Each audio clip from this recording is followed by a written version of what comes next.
And now for our feature presentation.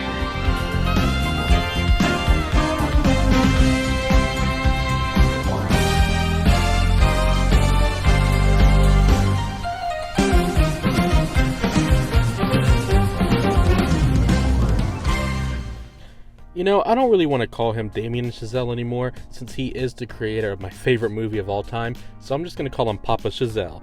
And Papa Chazelle is the director of this movie, Babylon. He's the legend behind La La Land, a true masterpiece of Hollywood homage, brisk editing that captures you in every second of the film, performances that are powerhouses, and so many luscious, beautiful shots, and of course, snazzy music. Babylon has all of this. Margot Robbie gives another grand performance as our main character, alongside Brad Pitt, and even though he was only in it for a little bit of the movie, because he's still rushing to get back to his own world, Tobey Maguire steals the show whenever he is on screen.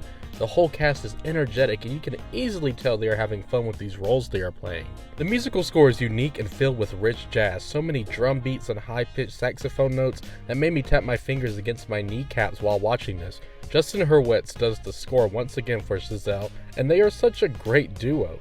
Chazelle brings in his smarts with the script, and Justin hones into the music, that funky jazz that won't quit. The cinematography is glorious, so many top-notch shots that use different uses of color to light up the frame, wide shots with tons of energy bouncing from the left to the right of the screen, but it never strays your attention away from the main people. Everything Chazelle does right in his direction for his movies is grand and memorable here. So what went wrong? La La Land and Whiplash had all of these strong elements. These two movies have a tight narrative that complements the other aspects of the well-crafted filmmaking. The characters are a big focus in these films, and never strays away to other side characters and keeps everything focused. Babylon is packed to the brim with all the amazing Chazelle aspects I have loved to see, but it's scattered everywhere alongside the characters, causing it to be a huge mess. The hardest thing to tackle when making a movie with tons of characters is keeping it all focused. While the film elements of Chazelle's direction is obviously here, it never truly seems focused because every character's storyline is scattered into one giant bowl.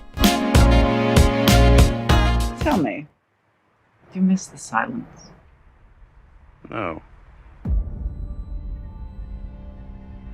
Shouldn't stand in the way of progress.